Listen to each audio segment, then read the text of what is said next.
I'm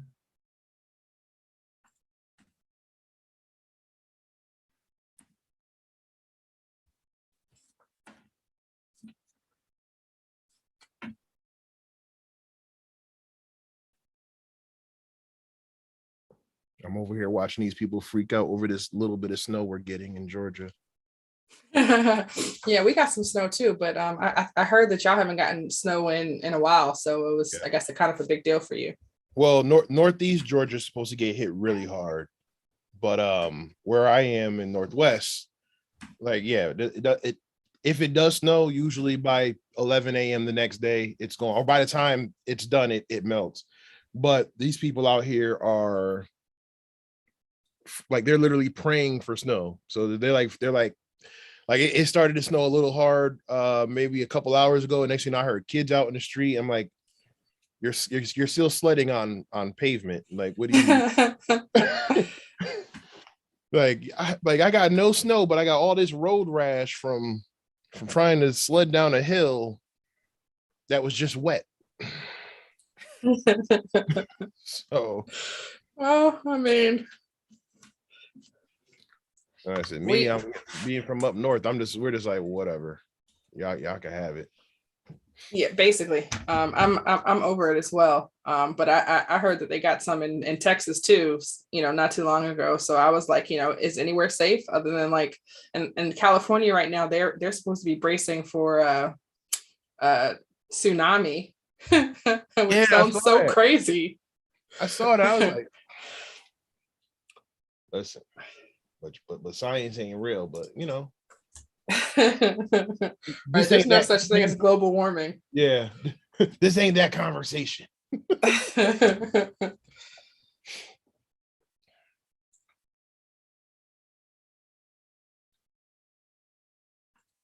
Oh man, you expecting a big crowd today? I don't know. We're going to get started regardless, because I want to be respectful of everyone's time. So, we will do this. All right. So, I'm very excited. Welcome to our Bring a Hacker to Work Day. Our guest today is Davin Jackson of Alpha Cybersecurity. I'm very excited. You may have seen we chopped it up at the recent SANS event, and that was a good time. And I kind of pigeonholed him like, hey, I need you to come drop in and talk to the squad, because I feel like, just having heard, your story, that I feel like people need to be able to hear it, because it is super inspirational. And I think that you're doing amazing things out here in these cyber streets. So I wanted to, have people come on and check you out, in our space. I know that you do your weekly podcast on Wednesdays, I think it is. Is it Wednesdays or Thursdays? Thursdays. So I drop in for that, quite frequently.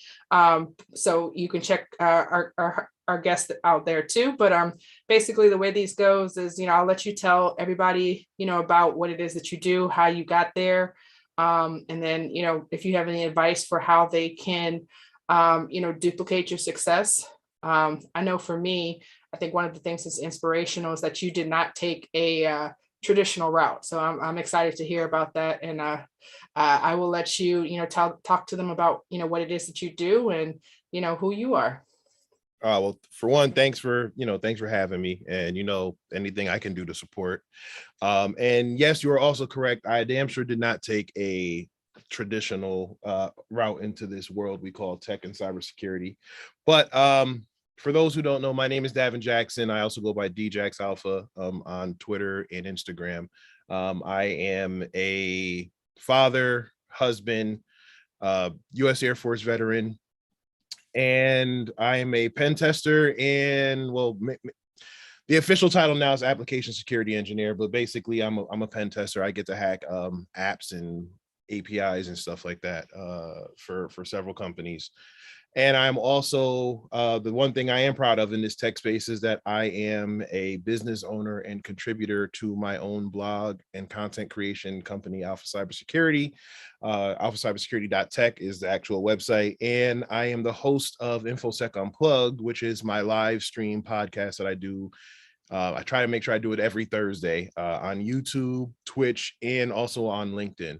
So you can catch me live on Thursdays. If not, the replays are up there. I try to respond to every comment or question or whatever, whether it's on the live stream or offline. So you can check me out there as well. You want me to just jump right into how I got into tech, or?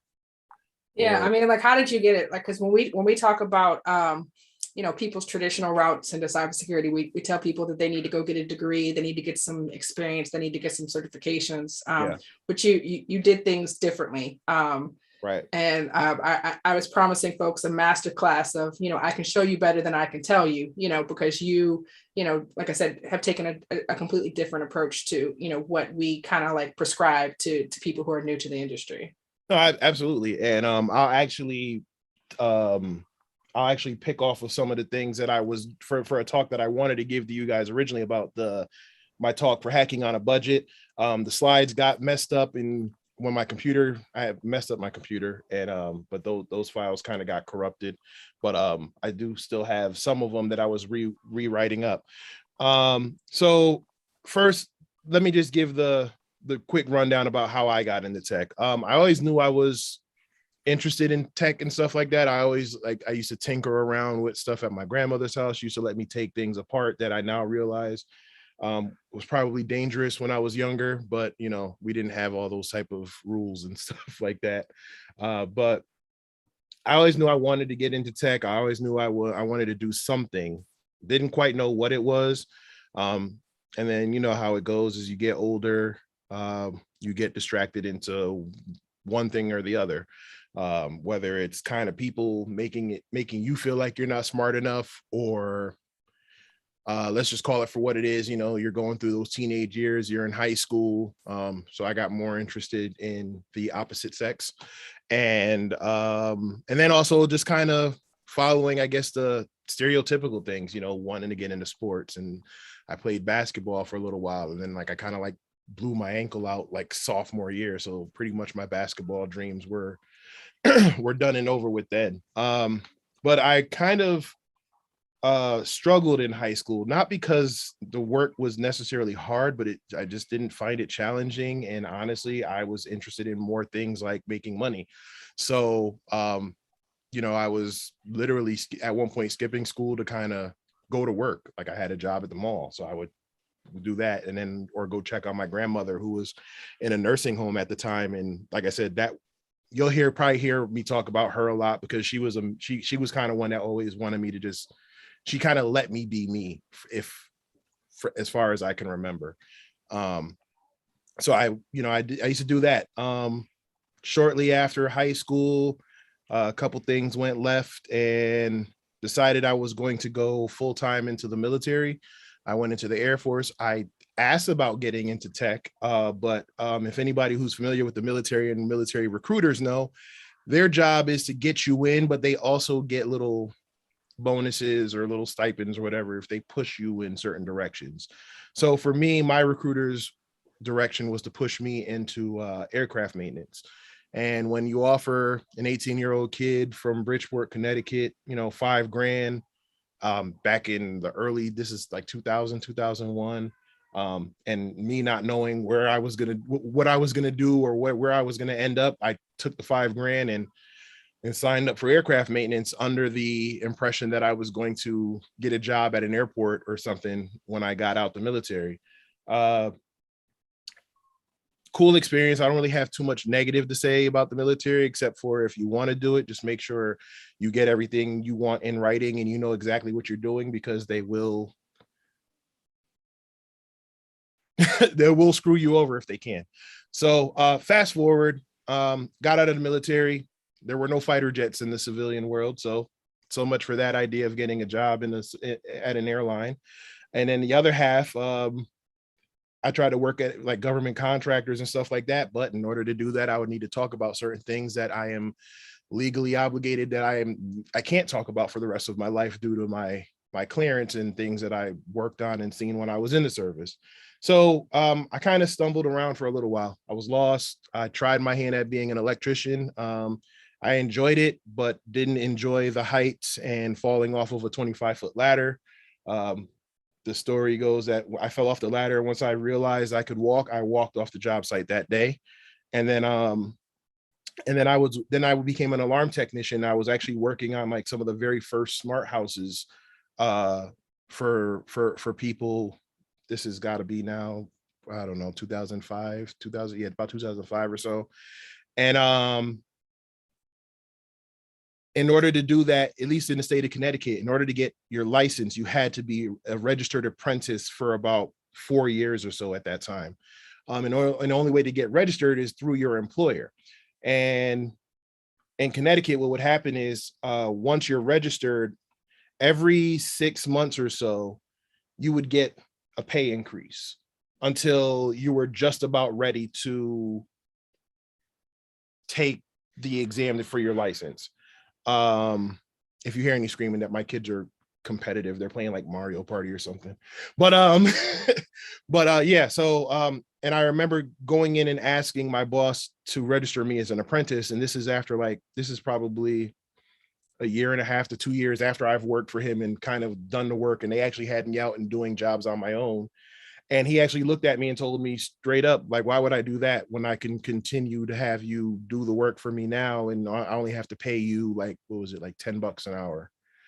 So at that point, I figured I did not want anybody to dictate my career progression ever again. But it was tough. Like I said, I went home. My girlfriend, who's now my wife at the time, was we had just had our daughter, or she was about to have our daughter.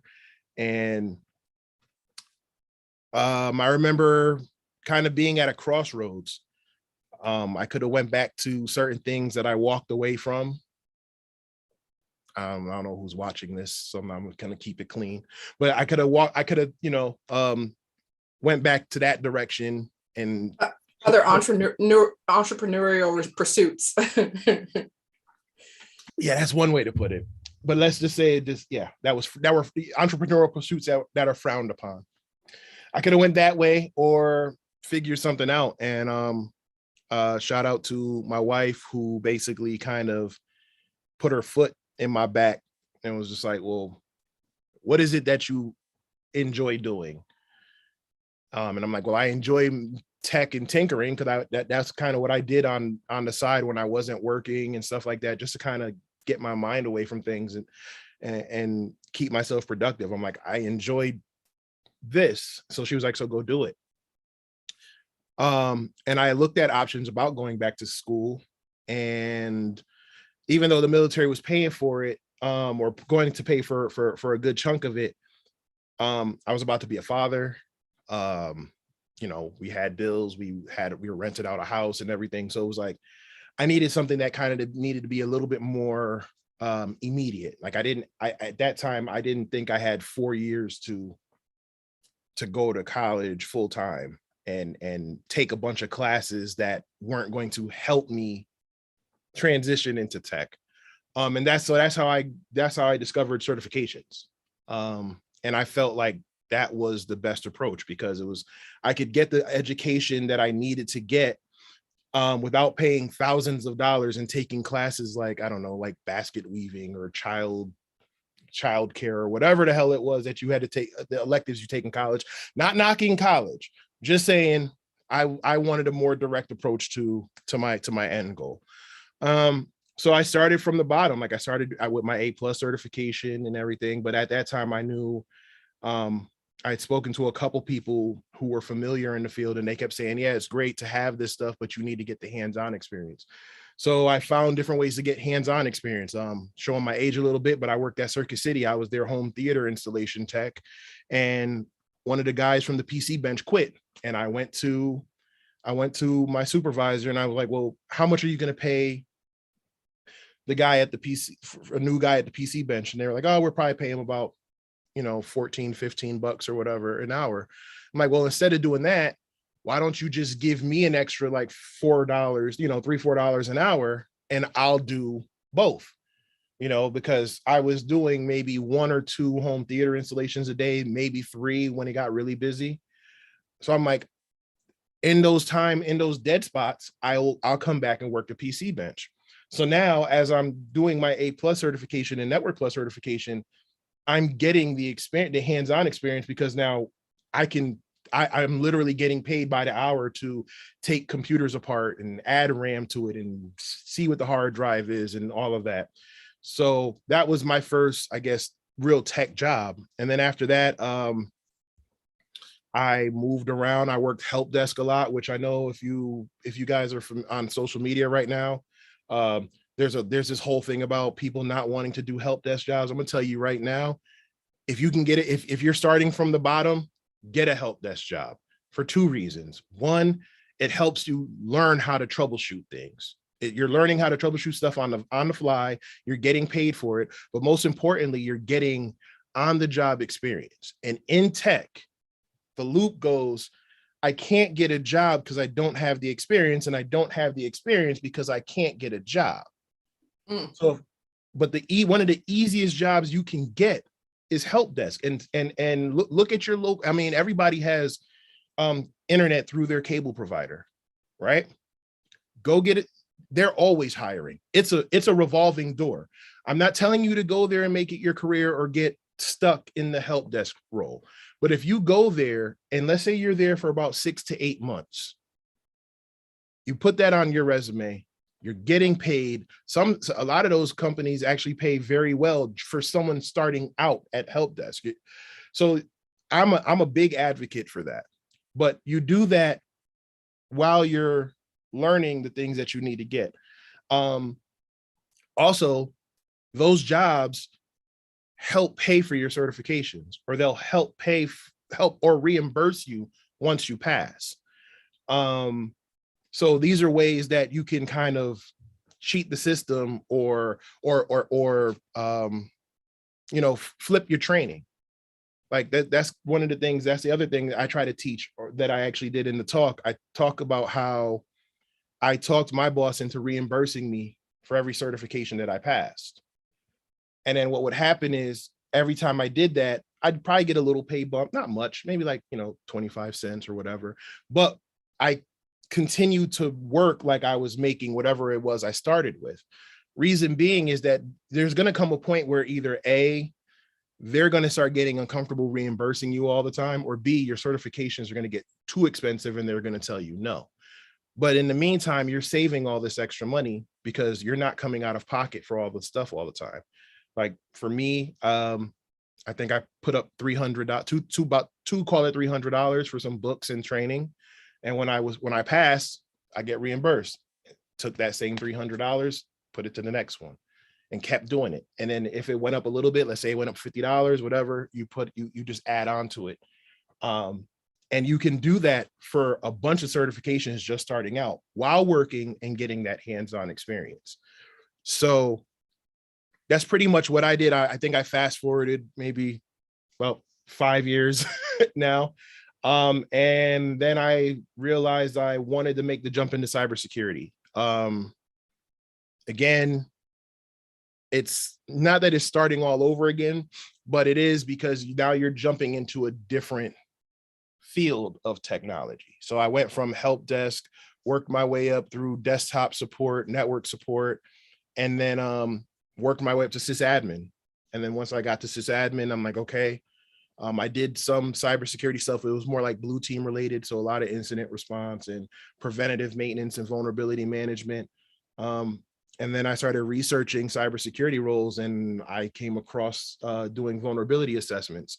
So I did that at my job. I worked at a school system, and those are some of the most insecure networks that you can ever work with.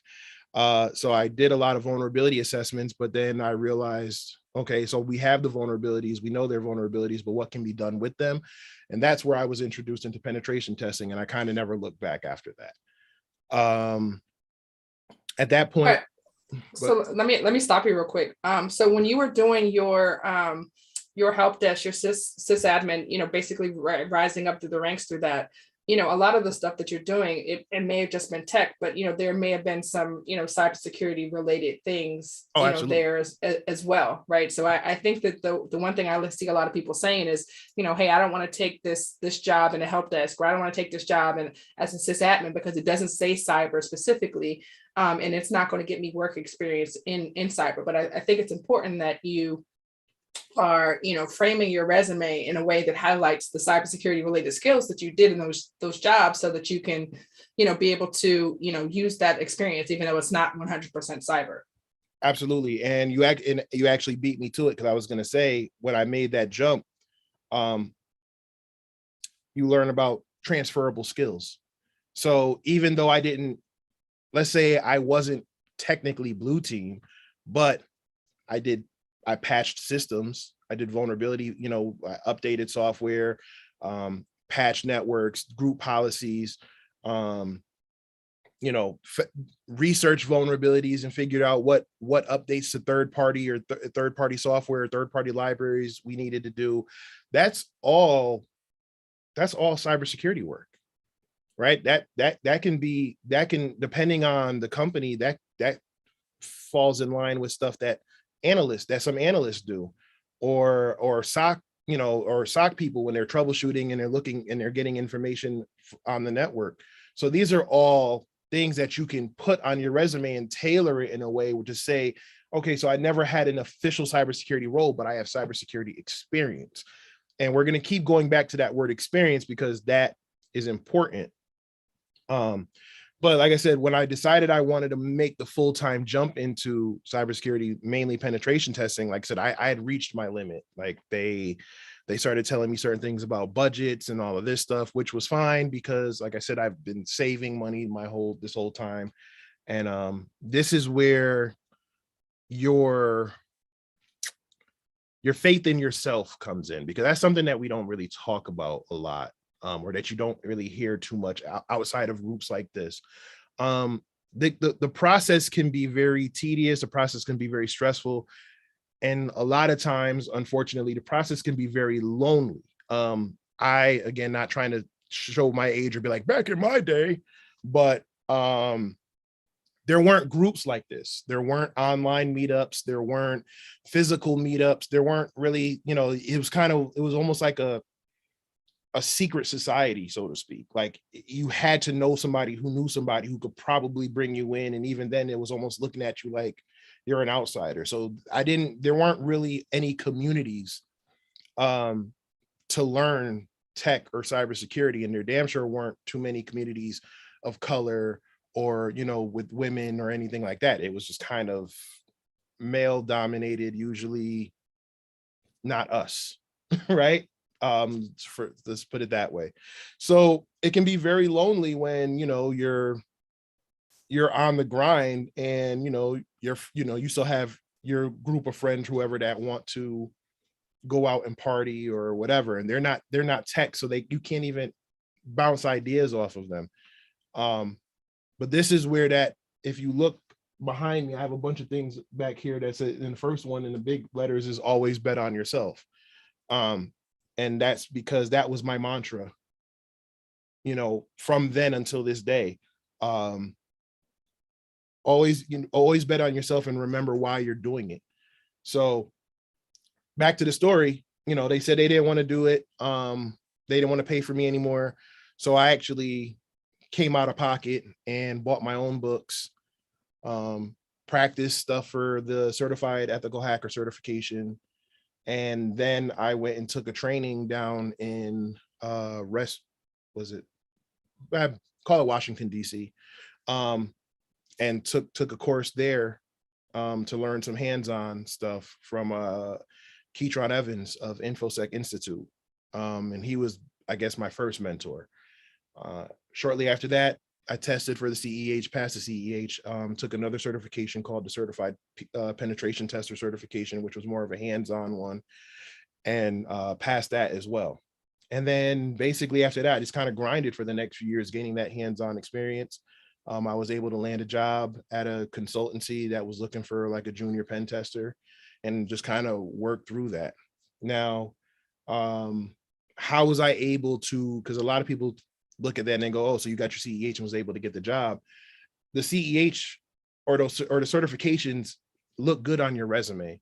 But when you start working at these consultancies or you work on these jobs that are highly technical, they want to know that you can actually apply what you were taught. So the certificate, I tell people all the time, the certifications usually get you the interview, but it's your skills that'll get your bills paid.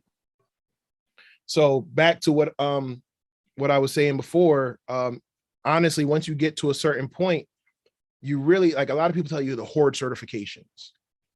I'm not going to sit here and tell you that, because for one,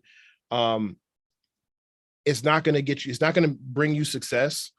And if you are some of the ones who slip through the cracks, you'll get exposed fairly quickly in this field, because if you can't speak to what you know, what good are you? Think of it from the business side of things. If companies are billing, I don't know, $40,000, $50,000 for assessments, right? And you on paper say you're certified, and because you're certified, you're qualified to do these assessments. I can bill $40,000, $50,000 for you to lead an assessment. I can bill $40,000, $50,000 for this person, $40,000, $50,000 for this person, because I have a team of experienced pen testers. But if you come in and say you have all this experience, certifications, and you don't, now I have to pull one of my other experienced people off to help basically guide you. So now that's money that they're throwing away, because now they got to put two people on a one-man job. So they don't have the time and patience for that. There is a period where they will train you, but if you still don't have it, then they'll let you go. And these jobs, they're all at will employment, so they can let you go at any time without giving you any explanation why.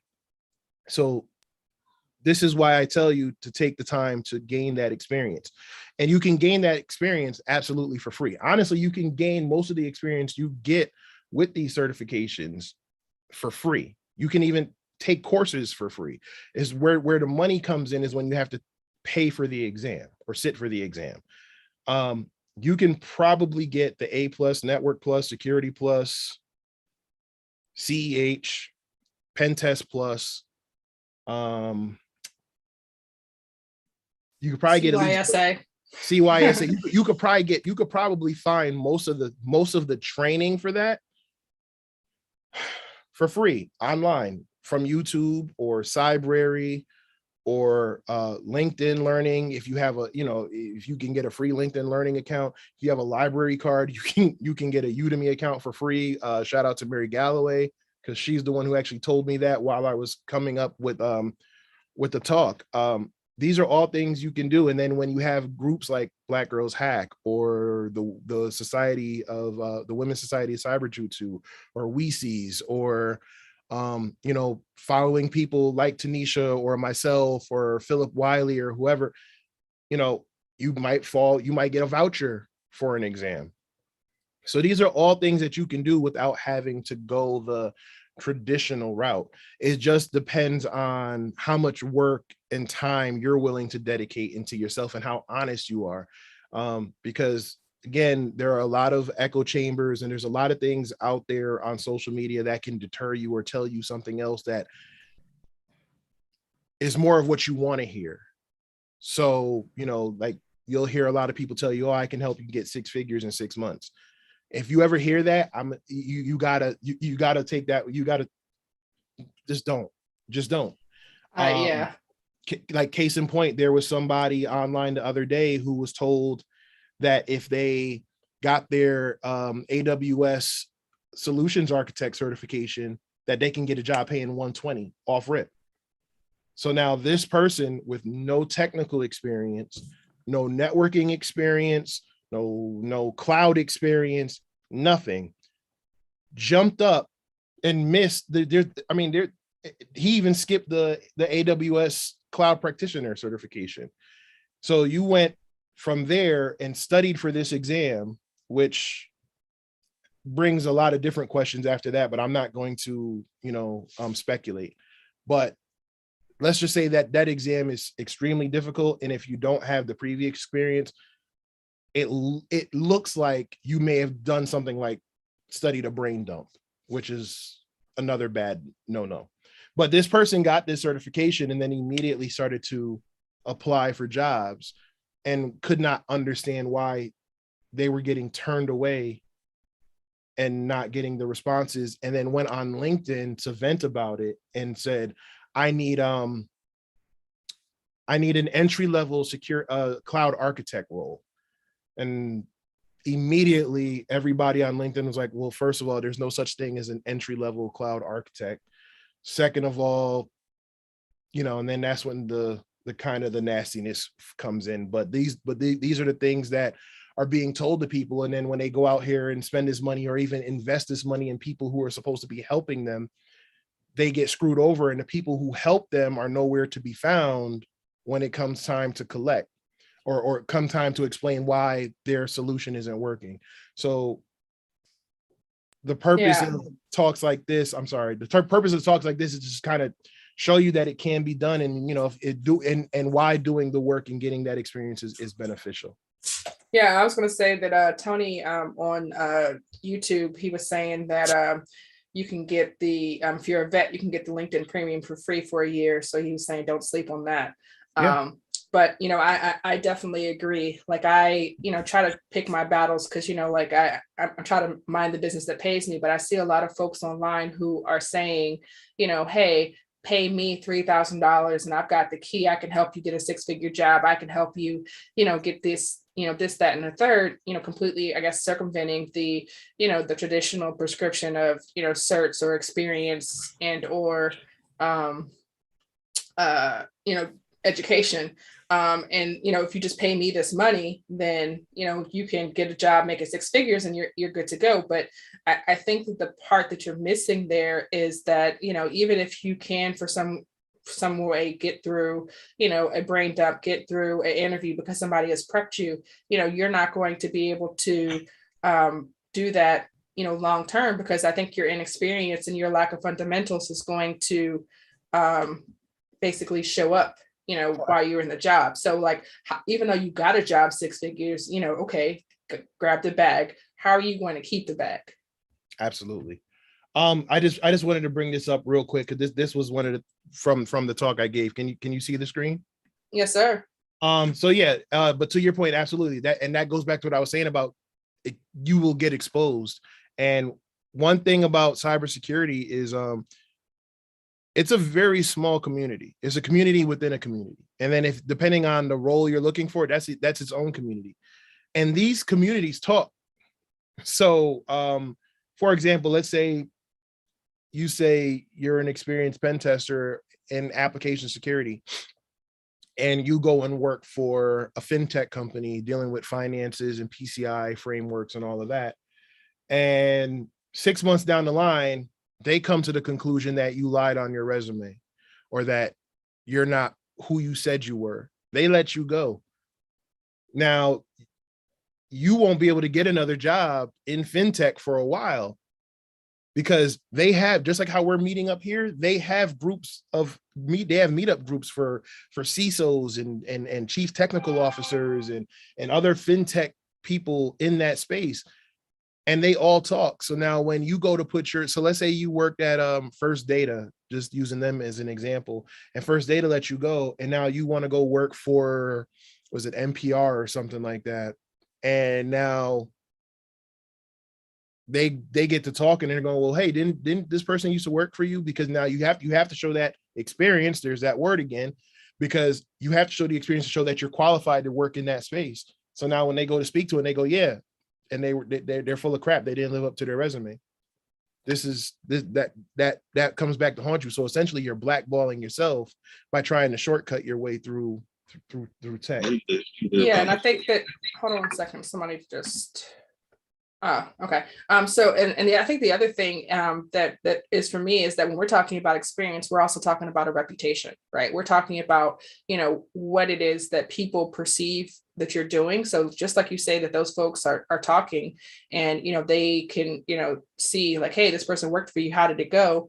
Like, they weren't quite where they needed to be. That information gets out there, like you said, and then, you have a reputation for not being what it is that you say you are, Absolutely. so that I think that hurts you in the long run, because at this point, you've burned a bridge, not just with those two companies, but then anybody else who just happened to be in that, they're going to, if you try to apply there, have an issue with you or a perception about you that moves forward with you in your career. So I think it makes sense to me to, like you said, bet on yourself, and level up your skills, like use the opportunities that you have, use the tribe, the communities that you have, to be able to, increase your skills, on your own time, so that you're continuing to live up to what it is that you say you can do. Yep, absolutely. The worst thing you could do is fake it till you make it, especially in this space. So over here, like I brought up a couple certifications that were foundational and technical. Like honestly, these 4 certifications are an example, because I know people argue different things, but a combination of your network plus, security plus, and then maybe a pen test plus or an EJPT will usually get you the knowledge you need to get your foot in the door. And you can get a lot of this experience, like I said, essentially for free. I'm moving backwards, I think. Nope, I'm not moving backwards. So for example, just using a pen tester or an example of a pen tester or a hacker, you would need to understand the basics of the TCP handshake and packets, the difference between TCP and UDP protocols, basic subnetting, DNS, and the OSI model. Like you can learn more about networking, but this will usually get you where you need to be if you know this very well, especially the TCP and UDP ports, because during a pen test, you might be working on an Nmap scan, or you should be doing an Nmap scan or some type of port scanning, and you need to know what those ports are. So 22 SSH, 80 HTTP, 443 secure HTTP. Learning all of those ports will help you move through a pen test faster. You'll be able to know by those default ports what's happening on that port and how you can find a vulnerability and potentially exploit it and other things. And then you also need to know some basic security topics like cryptography, encryption, hashing, the difference between threats and risks, vulnerabilities and attacks, different tools and technologies, and then authentication and authorization. So the CompTIA Network Plus and Security Plus cover pretty much all of those. Like in here, I said, you don't have to worry about taking the exam just yet. You can either save the money, or you can see about getting a voucher, or looking up if there's like some type of scholarship program that CompTIA usually offers. There's different ways you can get the money for it. But let's say you were going to come out of pocket. These certifications are usually, I believe, last time I checked, I think it was like 240, 250. Yeah, so they're actually $370 now for Security Plus, and I think the Network Plus is also $370. We have a academic partnership with them, so we can get them for a lot cheaper than that. I think it ends up being like $2 something, maybe $270, like you were saying. But still, that's we give them out from time to time. Organizations like you mentioned, Women Cyber Jitsu, they do it. Women in Security and Privacy, they do it on a much larger scale. So there's definitely organizations out here that are doing it. I think Black in Cybersecurity has a program where they'll pay for your certifications if you can pass the pretest or whatever. I think they do like a Coursera. If you can pass that test, then you can get it paid for. But there are definitely organizations out here that can help you not be able to pay for it. What's his name? Jay Bizzle actually just did a post, I think at the end of last year, about how he got like 10 certifications and he paid like, I think it was $100 or something crazy. Yeah. There's definitely ways to do it. Yeah, and that's Jay Bizzle used the same thing I was talking about basically flipping your certs. Like I got about 7 certs and I paid $225, $250.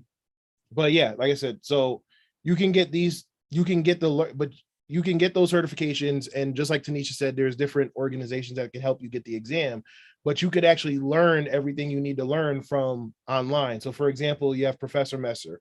Say what you want about him, I've, personally, but professionally, he offers some really great training and it's free. He does stuff on YouTube. He does live streams where there's study groups, and you can just watch it, rewatch it, and take the notes. Everything you need to know for most of your CompTIA training, if he has a video series on it, it's there. And he works with CompTIA all the time to make sure that his course material is up to date. You also have Cybrary.it. This is another platform. They offer free and paid accounts. I know they've been transitioning lately to put more of their training on the paid side, but there's still an introduction to IT and cybersecurity by Ken Underhill. Last I checked, that was free, and that also gives you a good solid foundation about cybersecurity training and technologies and stuff that we deal with on a daily basis. And then there's also an advanced penetration testing course by Georgia Weidman. That's also free. That's based off of her book. That's from the penetration testing book. I know that book's a little dated, and I know she's working on updating it. Like, I've talked to her a couple times, but that book is I still recommend that book just to kind of learn the basics of pen testing, like learning what you do during each phase of a pen test, learning how to use Nmap in the Nmap scripting engine, and how to use Metasploit. That's still a good resource. There's a couple things you might just have to, switch around, because, like I said, because it's dated. But she does have a course that you can do. And what I recommend is, if you have the book, take the course with your hacking lab alongside the book, and compare and contrast, and you can see what she's talking about in the areas that you're stuck. It's a very decent course, and like I said, it's free. And then you can go into some technical training. This is where I talk about building a lab. So you can install VirtualBox. VirtualBox is completely free. VMware has also a free version too. I just tend to use VirtualBox. Just my personal preference. If you want to use VMware, that's fine. But you can install VirtualBox completely free. You can download and install the Kali Linux VirtualBox image absolutely free. And then there's free training from INE that has the penetration testing student. And that pretty much teaches you, again, everything you need to know about pen testing on it from an entry level. And again, all this stuff is absolutely free. Yeah, I wanted to just piggyback on that. So for INE, their penetration testing for the EJPT is 40 hours. All the training is absolutely free. And then if you get ready to take the certification, it ends up being, I think it's $200 for the EJPT. But we are also going to be partnering with them this year to get, some of their more paid, their higher paid offerings to the squad for either free or reduced as well. So, that's something that we're going to be pushing real heavy this year, because, I like that the EJPT is cheap, and then, it's something that you can do in 40 hours. It walks you through, what it is that you need to do. So that you can at least have, something to, like you said, kickstart the conversation to get you into an interview. And then maybe you could talk about things that you're doing in your home lab, or things that you're doing in, like Try Hack Me. Or so today, I know that we talked about your, I guess, kind of leveling up. What would you recommend to people today if they wanted to do, penetration testing, if they wanted to get started, like, maybe they're starting from zero? Okay, so I would say the hands-on training. And that's why I kind of skipped down here. Shout out to my brother Tyrone Wilson, because he quoted this and said this all the time. He says, having the book smarts is great, but when it comes to hacking, the keyboard never lies. And yeah, there's, as far as getting that hands-on training, I would say learn the basics of networking, because again, that goes hand in hand with pen testing. Like, I'll never leave that one alone. But then as far as the options you have, there's Hacksplaining, there's Contra for application security. These are more, it's not necessarily you actually doing the hacking, but it's explaining the different attacks and the different vulnerabilities.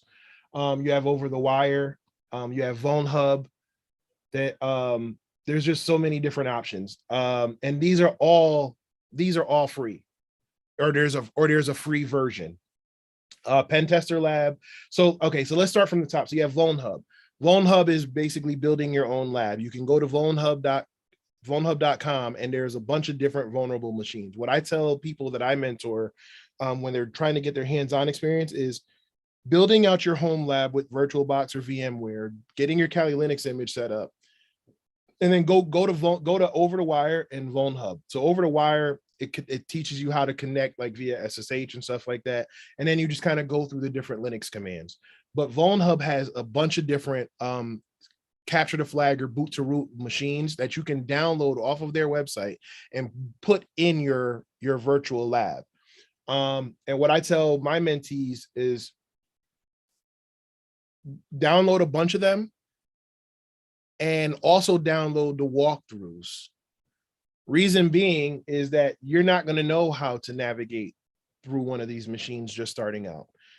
And a lot of people think that they have to know what tool to run immediately and why and whatever, and they get quickly discouraged and want to give up right then and there. So what I tell people is download the vulnerable machines and start going through it. And then when you get stuck, they also have a list of walkthroughs that you can go to, different blog sites, Medium posts, social media posts, whatever, and read the walkthroughs. So now while you're going through it, you can read the walkthrough of whoever completed it and understand what they're doing, how they did it, and why they're doing that.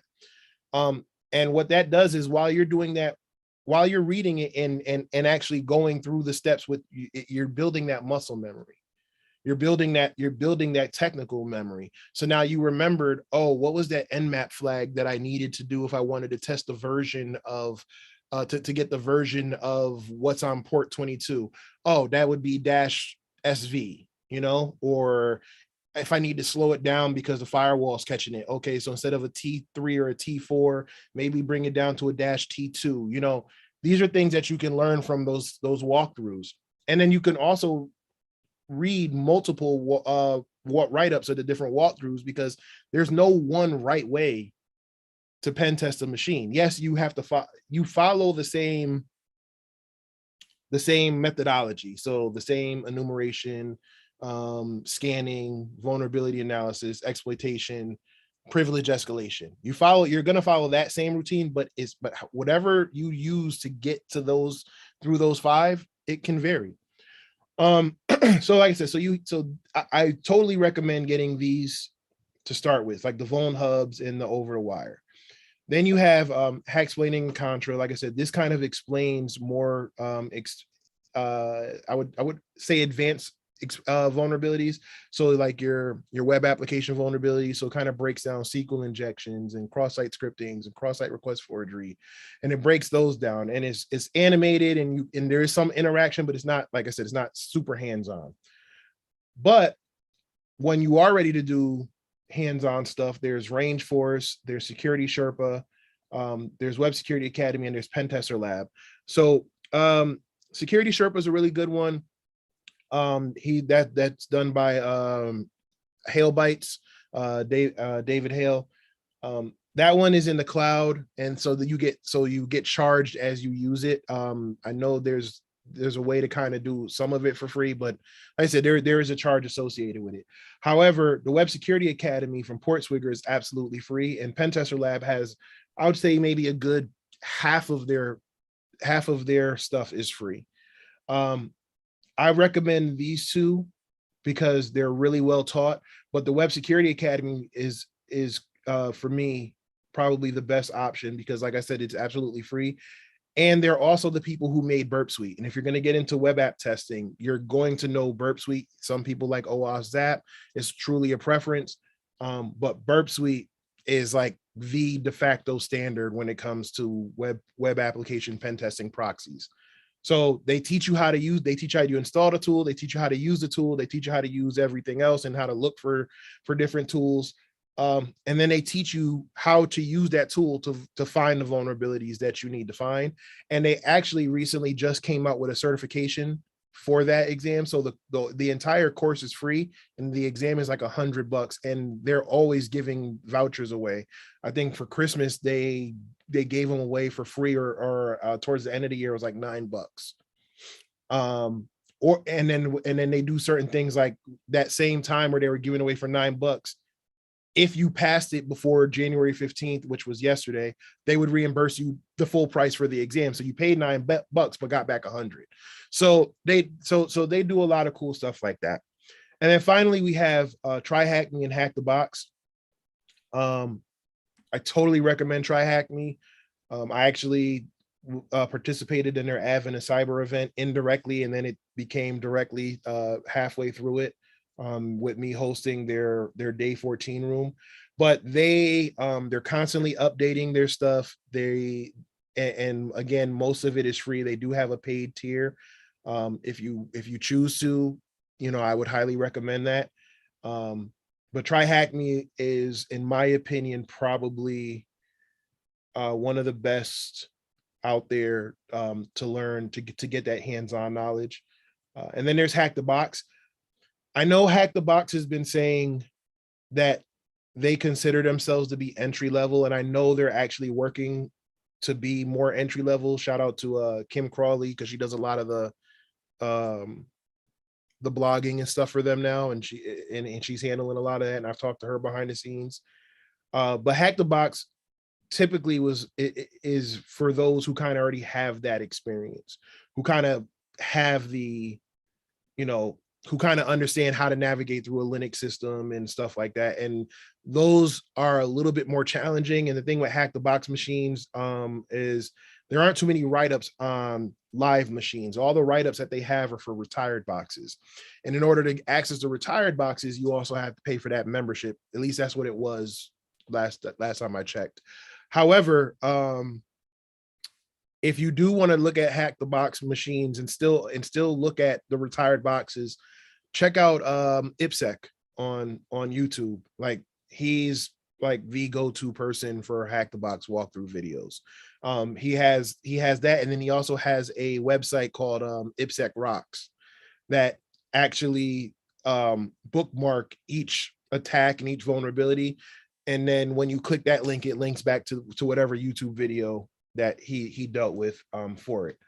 So these are the ones that I would highly recommend. I know there are some others out there. Again, it's to your preference, but I would say if you're just starting out, I would look at Over the Wire and VulnHub. Just because, like I said, it'll give you that hands-on experience of building out your lab, and then you can follow the walkthroughs right there as you go along. And then as you move on and as you progress, you can look at, more application security based things like Hacksplaining and Contra, Web Security Academy, absolutely. And then you could do like the Try Hack Me and Hack the Box. Like, honestly, you could probably do VulnHub, Over the Wire, and Hack the Box pretty much all at the same time. And if you want to, spice it up and mix it up so you're not being, bored looking at the same old stuff every day. And then finally, like I said, one of the things about careers is finding help. They usually tell you to find a mentor. You guys have a great one here with Tanisha and what she's doing here with Black Girls Hack. But like I said, back in my day, there weren't there weren't groups like that, and it was really hard to find a mentor, and people weren't that responsive. And I was of the mentality that maybe somehow they had an issue with me or whatever. So I went the lone wolf route for maybe a good half of my cybersecurity tenure or career. And it wasn't until maybe about 2019 that I was like, okay, let me try this networking thing and Twitter and stuff like that all over again. And honestly, I've gotten so much further with the help of others in those 3 years than I did my whole career. So it's crucial to find help. And honestly, you can find help just off of Google and YouTube. I mean, Google is the #1 search engine site, and believe it or not, YouTube, I believe, is like number 3 or 4. And I know Google owns YouTube, but you can find, if you can't find anything, if you can't find what you're looking for there, then that means it either doesn't exist or it's just like brand spanking new. And even then, just give it a week and so I'm pretty sure someone will have some content for it. But then you can also look at things like there's blogs and Medium articles. Shameless plug, alphacybersecurity.tech. I have blog articles there, videos. There's cheat sheets and white papers. There's ebooks and free courses. There's walkthroughs. There are so many different things you can do to learn. I tell people all the time, if you don't like to read, then don't be in this field, because you're gonna read a lot, and then you're gonna reread a lot of the stuff.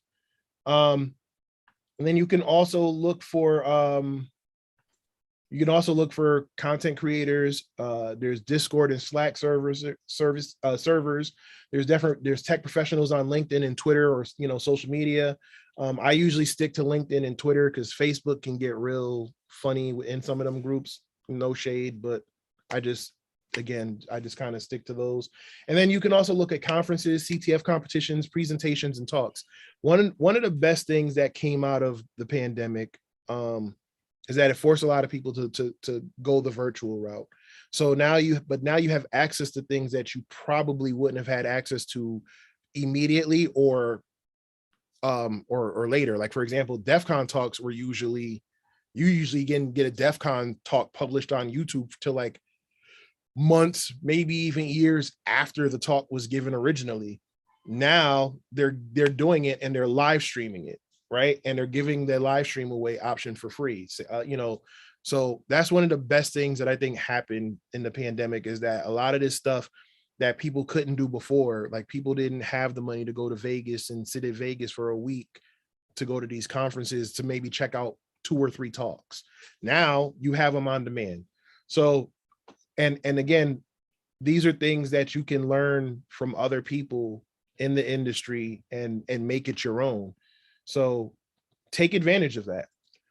Yeah, absolutely. Let me just real quick, I because we're coming up on 3 o'clock, but I wanted to one, ask you, what your world domination plan is. What does it look like from where you're at, as a application security engineer now and a pen tester? What does up look like for you?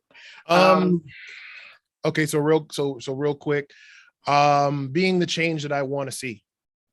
That's my plan. Again, part of the reason why we're having this conversation is kind of to dispel some of those rumors and misinformation about tech, because it really hurts me when I see, people who came up like me, not you, whether you look like me or not. If you came up from a certain way, the struggle that it was to get here, right? And it bothers me when I see people taking advantage of those people. It bothers me when I see people who I know probably don't have the resources, like you said, spending $3,000, $4,000, $5,000, I saw someone talk about $6,000 the other day for an unproven thing, or something that they could probably learn 75 to 80% of that for thousands, if not 100% cheaper than what they're paying right now. So for me, I get that people have to get paid, and people have to create content and should get paid for their content. So that's what I'm going to do. I'm going to start creating content and courses. And depending on the difficulty of the course, we'll go from there. And then also starting to work out, I guess I call it the exit strategy, but it's not so much an exit strategy because it's still be in tech, but I guess better word would be transition. So I want to transition more into the educational and teaching space, into cybersecurity.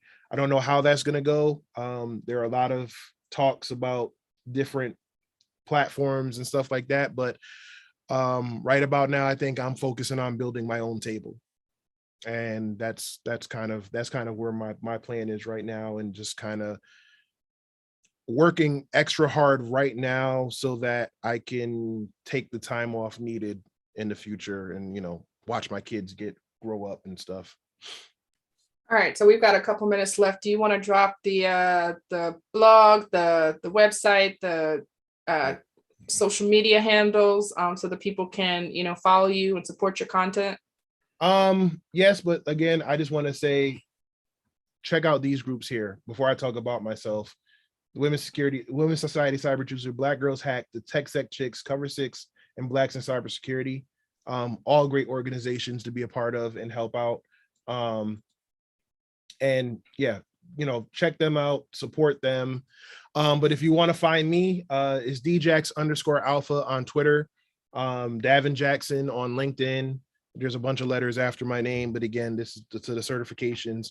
And then you can follow me on YouTube, subscribe to the channel, and just tune in every Thursday on InfoSec Unplugged.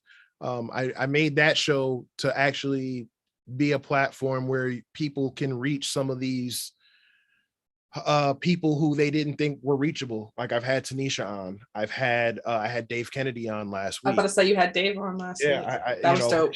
Yeah, which completely happened like just randomly. We were in a Twitter space together and he actually brought my name up in a talk and I'm like, wait, hold on. He knows me. And then like I said, one thing led to another on Twitter. And I was like, well, come on the show. And he's like, sure. So that's how that happened. But I've had Marcus J. Carey, I try to vary. I bring people in who are just starting out and I have people who have like 20, 30 years of experience.